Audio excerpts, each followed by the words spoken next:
Hi everyone, Janie here. Welcome back. I have quite an interesting but fun video for you all today. I want to take you back a couple weeks when I did the garden tour of Michael Glassman. We all loved that garden tour.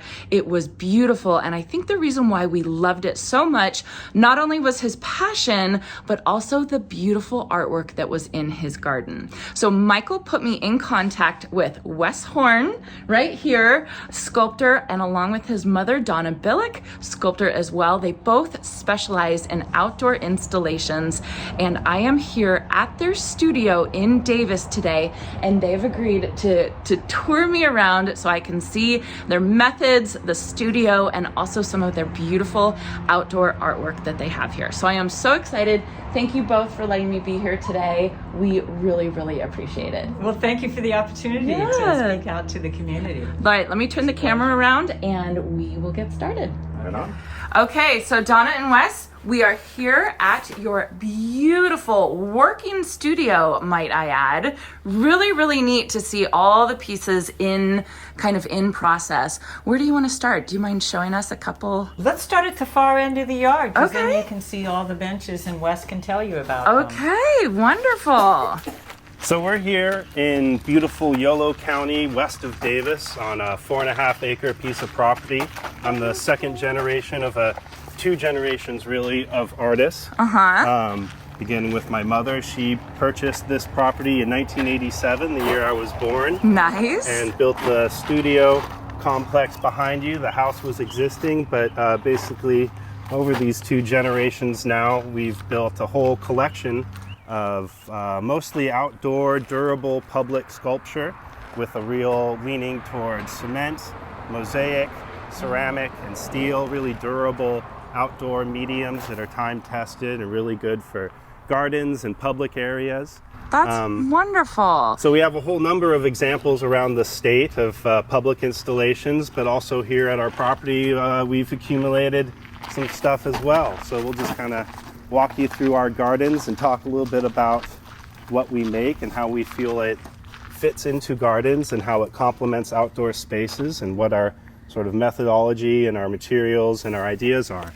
So, and you're known for benches, correct? Yeah, that's kind of become, I think, my niche is I enjoy doing things that are able to sit out in a landscape and then invite people to interact some way. Maybe look at the piece or maybe just sit on it and reflect on the landscape and the garden around them. I think that they can be a really permanent and monolithic and kind of powerful statement in a garden. Of course, they change throughout the day depending on light conditions, and you can kind of highlight those kinds of changes with glass and other things that really catch light in interesting ways. Yeah. This one here is actually made out of river rocks. So this is sort of a mosaic approach made with a natural medium, and we have the green and the black river rocks sourced from different parts of the world. It's beautiful. And this is an oak leaf? It is, yes. Oh, it's gorgeous. And this is typical of a lot of the outdoor sculptural forms and benches we make, and that underneath the surfacing, again, in this case, river rock, we have a rebar and cement armature, which is, again, a really time-tested, really durable kind of... It's not going to fall apart. Yeah, it's the same thing they build freeway overpasses and skyscrapers out of. So it's a really great way to make sure it's not going to blow over in a breeze, so to speak. So not only is it absolutely functional, sturdy, it's going to hold everybody up if they sit in here even after 10 or something years, 20 years. It's beautiful. Absolutely. It's something that adds to the garden. Yeah. Michael was saying, even in the dead of winter, when everything is absolutely dormant, we still have this gorgeous artwork that you two have done, which is amazing. Now, who did, what is this, a bison? Yeah, this is another of the, as I was talking about, cement and steel forms, this time surfaced with ceramic tile and made with some ceramic features fired in our kiln. Wow. Wow, it's just so interesting. So what inspired the bison? I think just a sense of Americana. It's such a, again, kind of a thing from our landscape that maybe isn't so prevalent. Yeah.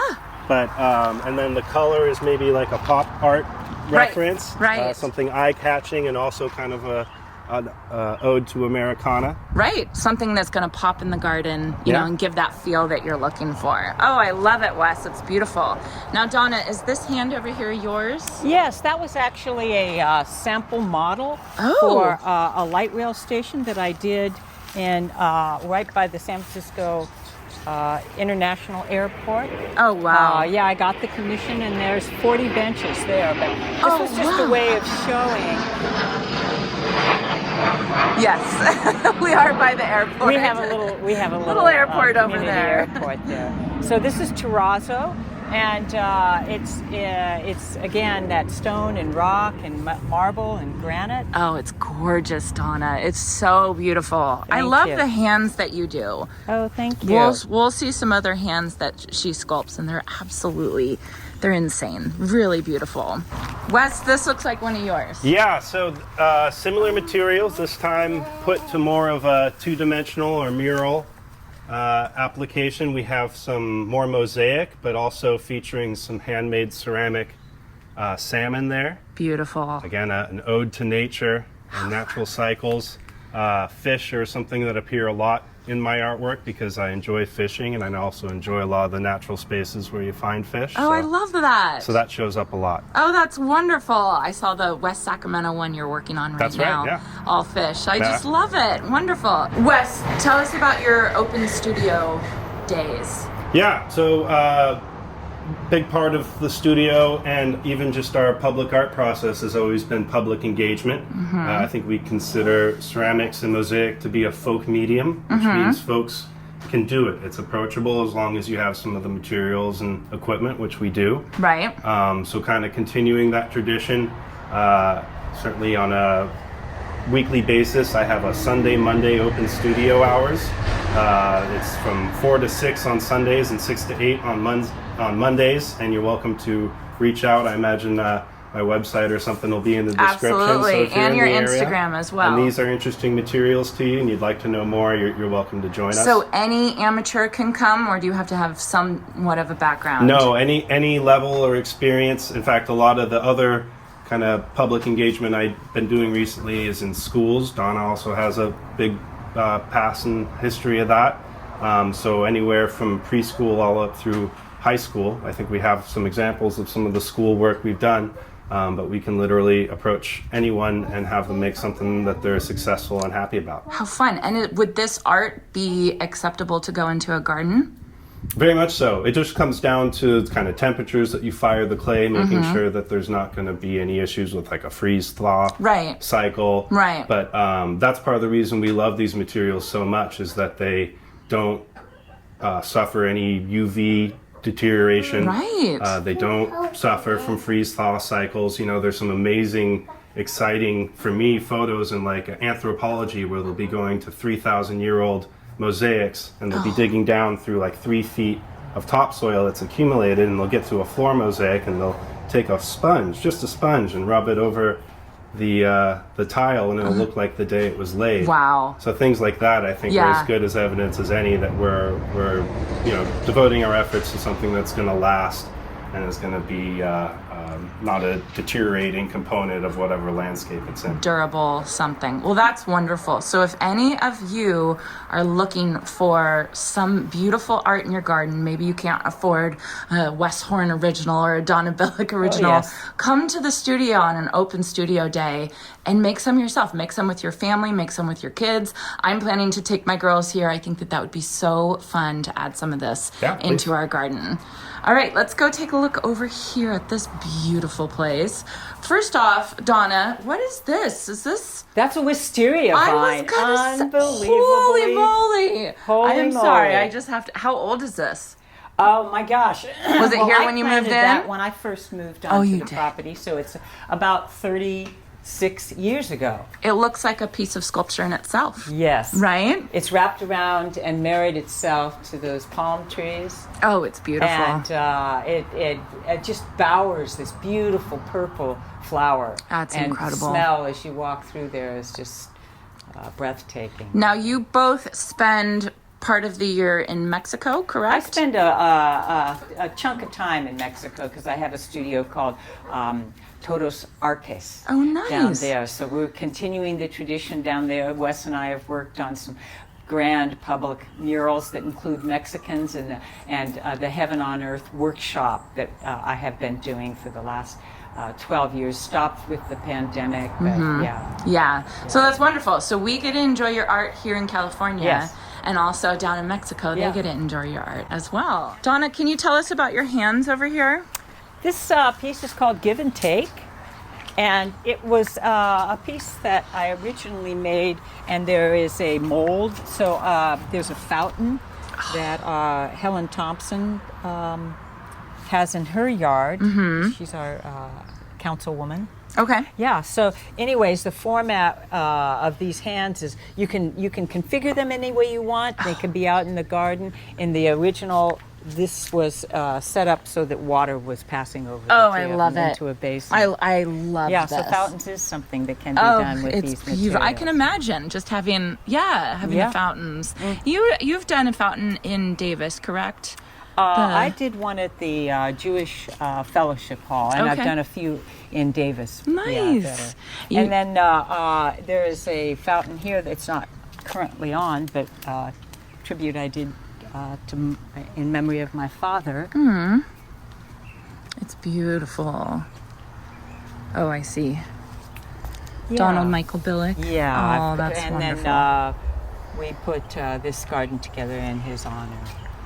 The thing I love about this garden is, it can be blooming at different times of the year because obviously there's a lot of shrubs and perennials in here, but there's still color. There's still beautiful color. A little fall. So this rocket shape is another Wes spectacular. It's beautiful. Could be perched any place. And one of your figurines. Yep, one of the figurines. Who is this? This is a native girl. Oh, This interesting. is sort of a nod to the brown-skinned Mexicans that are here in our fields and really make agriculture happen. And, oh, yes. Yeah, So- absolutely. Yeah. Oh, I love that. That's wonderful. And then you can kind of see behind this property is just, it's just incredible. I can't wait to show you all the studio and what, the view in the back of the property is just, it's just so amazing. This is another Wes bench. Beautiful. And it's sort of a duet, so you can sit and have a conversation. It's formatted so that you fun. can sit right next to one another. Oh, So if yeah. anybody has a place that they like the idea of having kind of an intimate, It's kind of like one of contact. those Victorian chairs. That's right. Oh, how Yeah, fun, but a modern take on it. That's right. Oh, that's beautiful. How wonderful.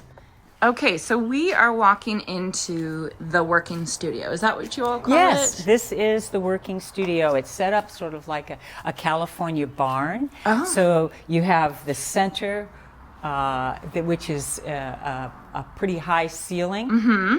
And it was designed so that you could get a forklift in and out. Oh, I did perfect. large-scale public art for 40 years. You need that. Jerry Brown put the law in order when I graduated from college that there would be public art, that the Enlightenment and the legacy of California was going to be that they not only coped with repairing the roads, but they had artists express themselves. Wonderful. So artifacts are an indication that a community or a country is vibrant. Yes. So he wanted to boot that up, and it's a law that's still in place. Oh. So that's the direction I went. That's wonderful. Yeah. That's so this wonderful. studio was built with the idea of having a workspace that on this portal here that's down has the kiln and has the clay, slab roller, all of the equipment. So And on this side, it's also set up with tables. This is where Wes does his workshops. Oh, wonderful. And a sandblaster where the stone carving goes on. So all of the mediums are sort of accommodated in this. And we have racks so that people can make things and have them dry. Then they put the glaze on them and they go into the kiln. Oh my goodness. I hope this gets the word out of what a fun What a fun outing this would be, is to It come is here a and fun do outing. some art. Yeah. You know, I just think that would be so amazing. And your daughters would, I mean, 8 and 9. They're going to see this video and be like, when can we go? Yes, yeah. When can we go? So this is the kiln over here? Yes. That's right. Oh my goodness. And how hot does that get? Well over 2,000 degrees is Okay. the temperatures we're firing to. Yeah. Okay. And that's what you need to be able to make it handle the cold and the heat Right, of it being just outside. makes it less porous, so it's not going to absorb that ambient moisture. And it's when you get that moisture inside the clay body and it expands with it freezing that you can see some of the cracking. So those high temperatures are important. It ends up being about a 3-day process. Oh, One okay. day of kind of slowly heating, and then another day of coming up to temperature, and then a whole other day to cool down. So Nice. it's a slow process, but worth it. But then you have the art forever. So That's right. That's fantastic. Can we see in here? Yes. This is the best. Just wait for this. Okay. Can you imagine working in a place like this? Isn't it beautiful? So was it like this in 1987, or did you renovate No, it? 1987, the house wasn't even really set up to live in. Oh, yeah? So Wes's dad and I kind of booted together the space so that we could all live. And then Wes was born, and we moved into the idea of creating this space. Yeah. So that I could raise Wes and stay home and do all the things that that new dimension in my life. Right. And I could not be more amazed and proud of what he learned just in the course of Right. coming out here and seeing people work and materials, and he just hit the ground running, and I think I'm the warm-up act for Wes's. Well, I mean, you grew up with this. You had, I mean, it was absorbed and it was part of you, right? Yeah, well, a blessed situation to have a fully equipped and working studio, and to be able to jump into that has been really rewarding. Right. Can you tell me about California? Sure, if you want to, if you Oh, braid it, yes. you have the stool so you can get a little bit more of a Yes. top down. It will be Thank a wall mural, and this was done with the Grant Union High School students in Sacramento. This is the second year I've done a project with them, and it is part of their curriculum is the California watershed. Okay. So we created a mural of California here with a lot of the primary reservoirs and lakes and canals and aqueducts and rivers kind of labeled and put on here. And then the students made all these other Oh, they did. flora and fauna and critters and animals. These are all student-made work, all how just wonderful. watershed relevant things. Then as you move up there, you'll see there's kind of an inset close-up of the American River watershed, which Oh, was yeah? the closest and most relevant one to the high school and the students. So this will get installed later this month. Oh, this is amazing. So it's art and education and nature all at the same time. We try for that, yeah. That's incredible.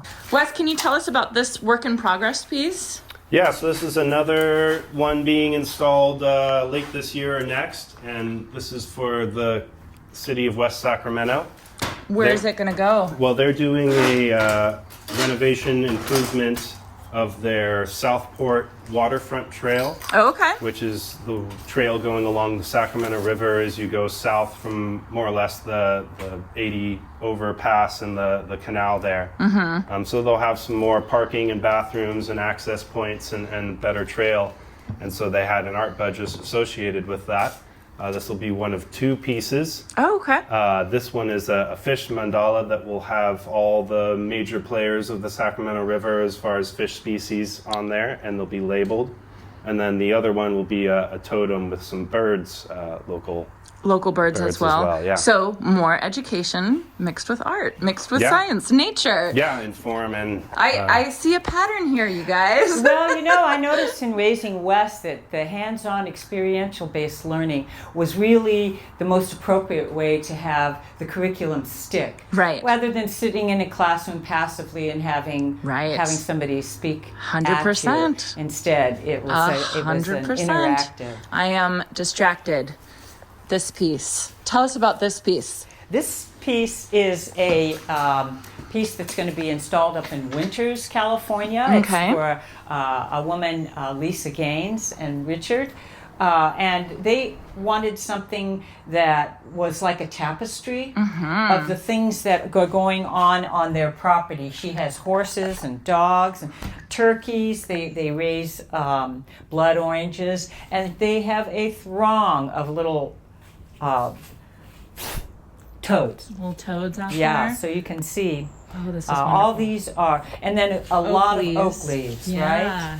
Oh, So this is- that's what you're looking at here is a piece that will be installed again later this month. So this piece was commissioned. Commissioned? The color palette, was that her or you? Well, we talked about piece that I had down in Todos Santos that she saw on a picture, and so she said, "Wow, I really like that idea of weaving together a tapestry." And I said, "That's totally." I'm totally excited about the idea of that. So we're going to have a berserk amount of color. It's out by a pool. Yeah. Yeah, and so this Oh, is it's a gorgeous. spot that Michael did the construction. Oh, and he Michael left Glassman. this spot.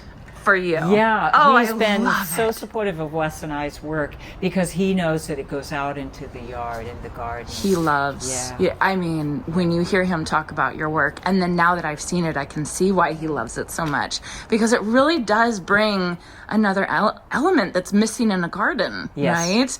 During those lull phases, or winter, or dormancy, or if something dies. Yeah, this you is the still have wiltless color. bloom, right? Right. It always has that color. And Yeah. I always think bringing a little bit more meaning and a little bit more heart to the garden, I think is needed and necessary. And I think that this does just And that. this is the way that the client weighed in, just like with the California piece. Right. They wanted to have the curriculum, so the waterways and the flora and fauna of the Californias was something that the kids, they'll never forget it. Right. When they made a butterfly that was specific to that region, I promise you. They'll remember that Yeah, butterfly. it won't be something that it'll be, everybody will pass the test. Absolutely. Yeah.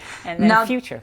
There's another spot, one of the top 10 public gardens in our area, called the Honeybee Haven, correct? Tell us about your contribution to the Honeybee Haven. The Honeybee Haven was a collaboration with Haagen-Dazs, so they funded showing everything that is a pollinated. Every third bite you eat is a pollinated food, and the importance of making sure that the bees stay active and healthy. And there was a real rampant beehive collapse.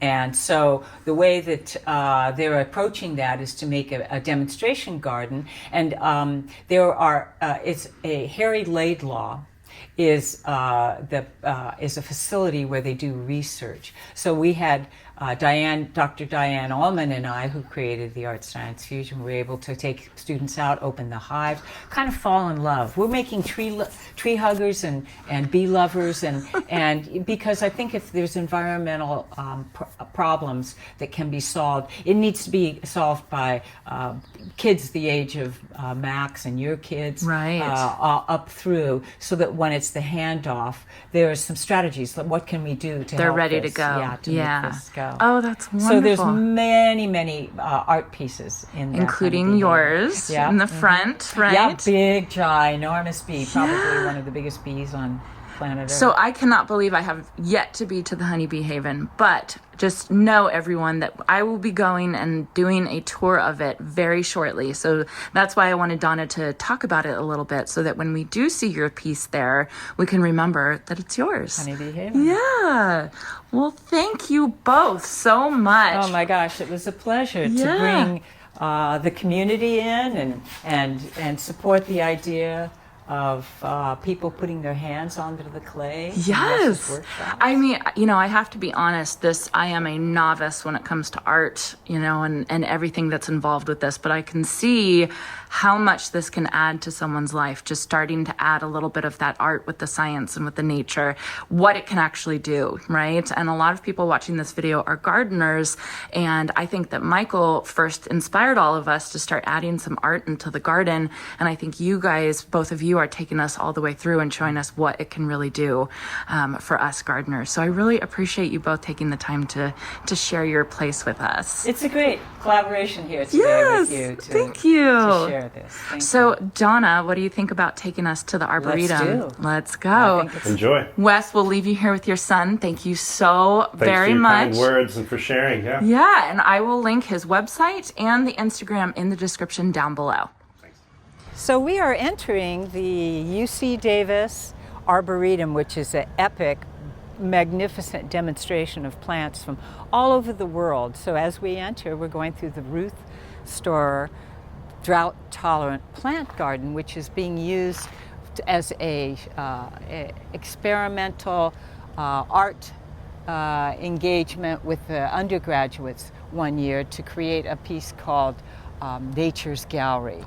So let's head this way. Yes, it looks beautiful. Now we are about 10 minutes away from the studio, would you say? Yes. Oh, it's just incredible. If those of you live anywhere near Davis, please come to the UC Davis Arboretum. It has the most amazing gardens.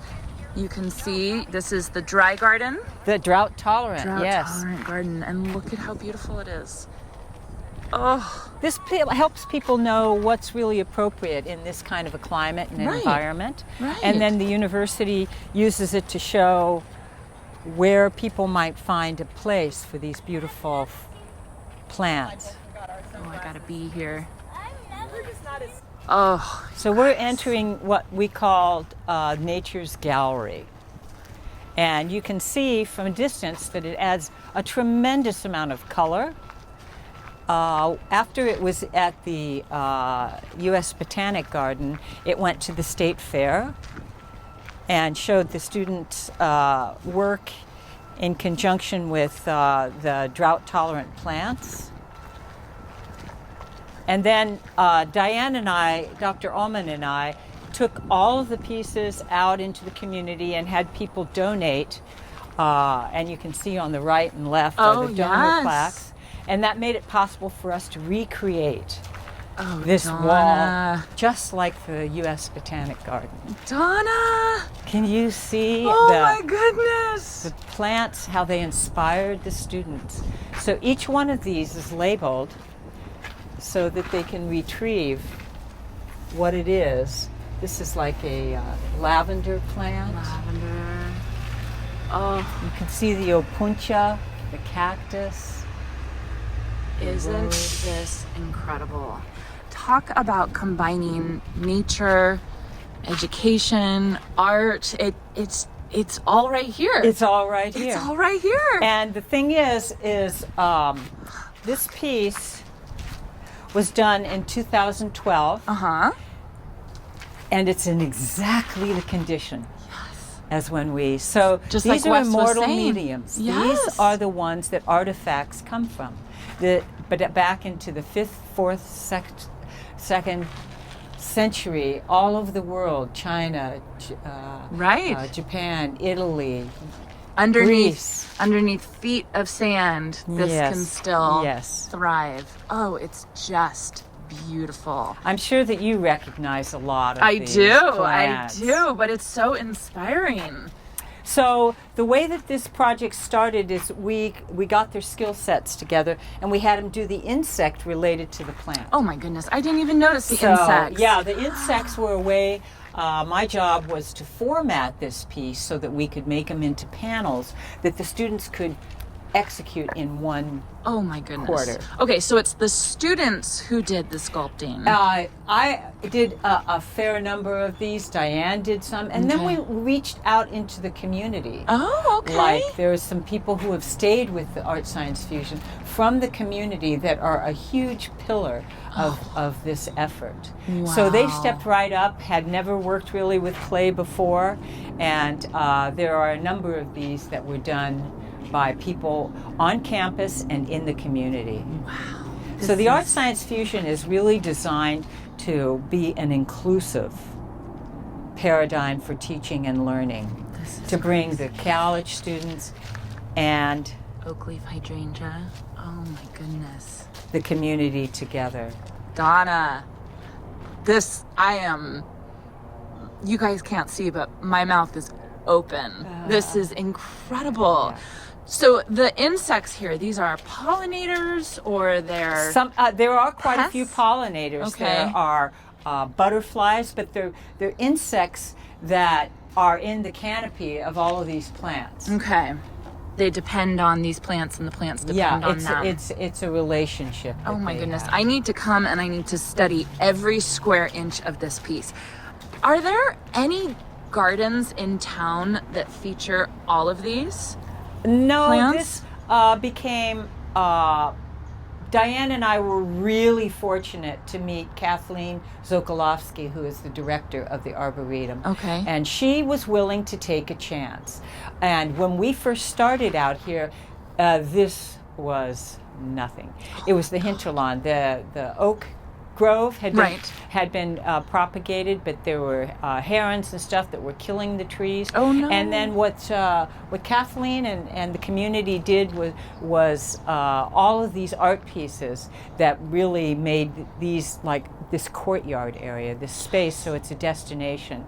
And then we will move from here to some other installations that have come over the 20 years that I was an instructor here at UC Davis. So one of the sites that we're going to go see are a living classroom that Diane and I felt really it was essential. When you had the students come out here on their bikes, they would throw their backpacks to the side and no place to sit. Right. And so with the support of Emily Griswold and donors, they built these beautiful benches, and we'll take a look at those. Okay. And then also all of the oak trees got donors that wanted to be sort of like the foster parent of that particular species. Aww. And so we had the students be creating markers. This marker is one that Wes made because they contacted him this last year and said, gee, we have someone who wants to donate for this tree, the That's Formosan right. flame tree. Oh, this is incredible. So there it talks about the gateways, the gardens, art, and the environment. This is amazing. This is incredible. We're just walking through here, walking to our next spot, and I point that out and say, oh, and she says, oh, that's Wes's. Yeah. So one of the things that this Arboretum was in need of out here at the end of the Arboretum was a bathroom. So Virginia Henshaw, who was the provost at the time, said, I'm going to build a bathroom. And Diane and I said, well, it's just concrete block, nothing. It's a blank slate. Yeah, nothing but a great blank slate. Oh, so wonderful. So we're pretty far away from the main area of UC Davis right well, now. the Arboretum passes from one end of campus to the other. Okay. It's sort of like the art-science fusion concept where the sciences and the arts, that's the one place they come together out in this Arboretum garden. Love it. We've used this restroom many Well, But you can't come out You unless can't- you have a yeah. place where people can use the facility. And But look at how beautiful. Look at how so incredible. each one of these walls, we're going to look at this one, and we're Okay. going to go around the corner and look at that one. So each quarter, which is a 2.5 month window at a time, Diane and I's challenge was to get students to create a full coverage of these walls. We had to have them finish the wall when they were in the class, because otherwise we would be having hundreds of hours of trying to pick up Right. and finish it. So So you can this- see how each one of these pieces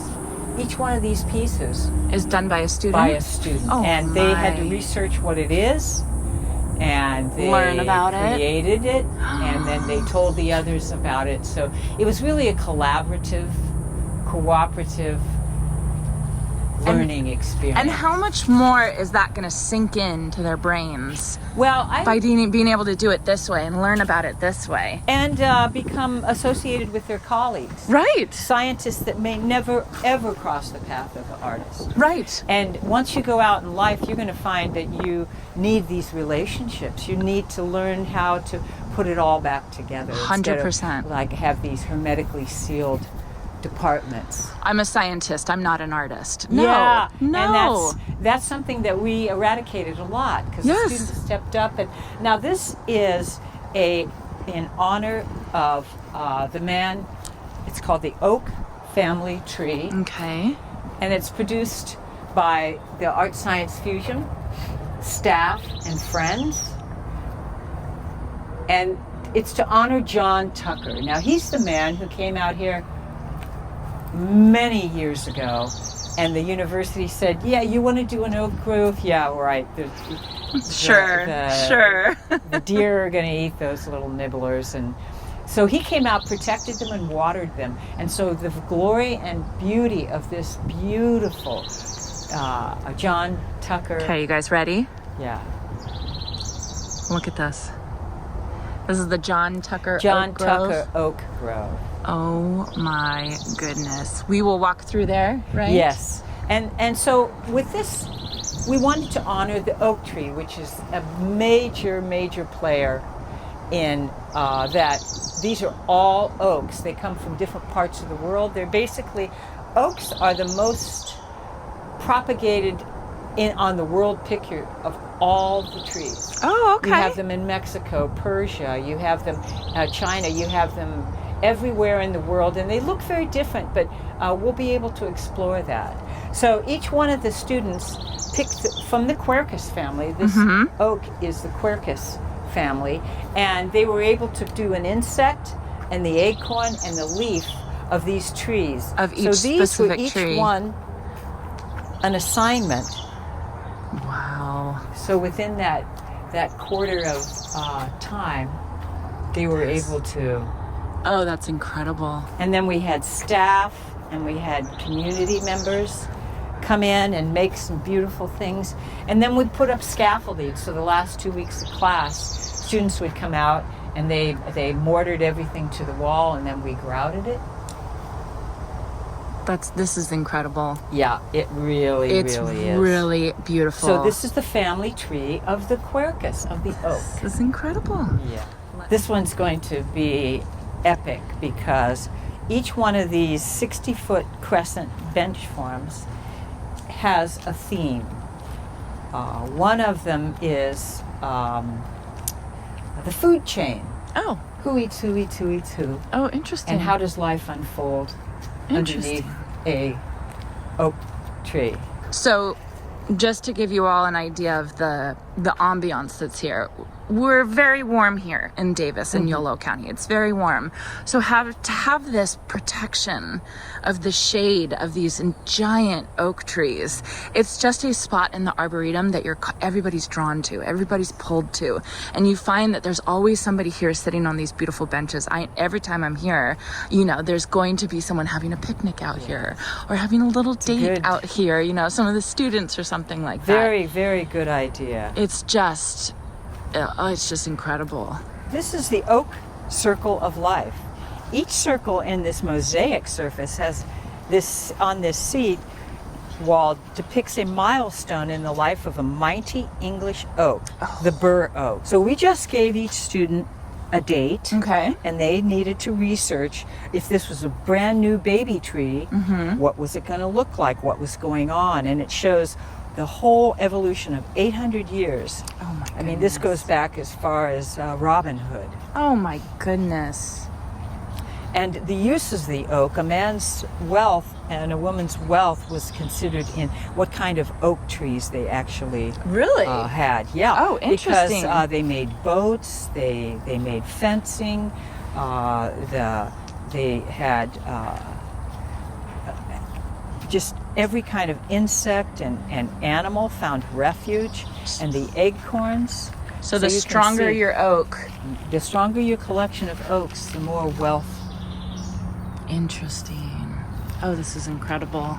And here's the use of oaks in the creation of boats, which was a really big, important growth cycle for the English to be able to have mariners and sail. There's the galls that are used for ink. So all of our major documents are gull ink. I didn't know that. The students didn't know that. I didn't know that. We actually did not made know ink. that. We actually fermented and made ink. Did you? Out Yeah. of the galls? Yes. That's incredible. Yeah. I had no idea. Oh, that's so interesting, Donna. No, the use of the oaks is vast and wide. This is incredible.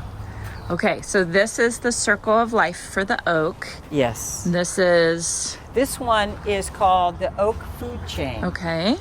So interlocking mosaic circles on this wall seat show the relationship of living things that depend on the native coastal live oak for food. So each student did one medallion? Yes. And they worked right next to the person that was in the succession. So they could kind of coordinate with them? Correct. Oh, that's incredible. So here is the beetle Uh-huh. that the mouse is eating, and the snake is eating the mouse. Oh my and goodness. And the snake is shedding skin. And For the crustacean is the can't remember the name Pillbug? of that. Yes, Pillbug is eating the skin, correct. and then the And the bird's bird eating eats the pillbug. pills. Oh my. Donna, thank you You're so so- much. you're so You welcome. are so wonderful. I appreciate the time that you've given us today. This has been one of the coolest videos I've ever filmed. So thank you. Well, it's an invitation, an open invitation to not only step up to the table with my son Wes, Right. over there at the studio, or to come out and bring your family on and explore it. Living classroom, the Nature's Gallery, the Oak Discovery Trail. And I think that It's a nice day. Absolutely, and it just shows all of us as gardeners how much art can add to our own art, our art of gardening. What else can add to it, and what else can really, expand our world is kind of what I want to say. So I am going to link your website. Okay. And what else do you have? My phone number. Do you want your phone number on? Sure. Okay, well, thank you so much. I know everyone watching this appreciates it so much. Thank you. It was an honor to be able to spend a morning with you. Nice to share. So again, thank you to Wes and thank you to Donna. Really, it was a fantastic honor. I am so excited to go home and edit this and get it up on my channel. Yes. So let me know if you all have any questions in the comment section down below. I will pass them off to Donna. I hope you all enjoyed this, and I hope you all have a chance to get in your garden today. Enjoy.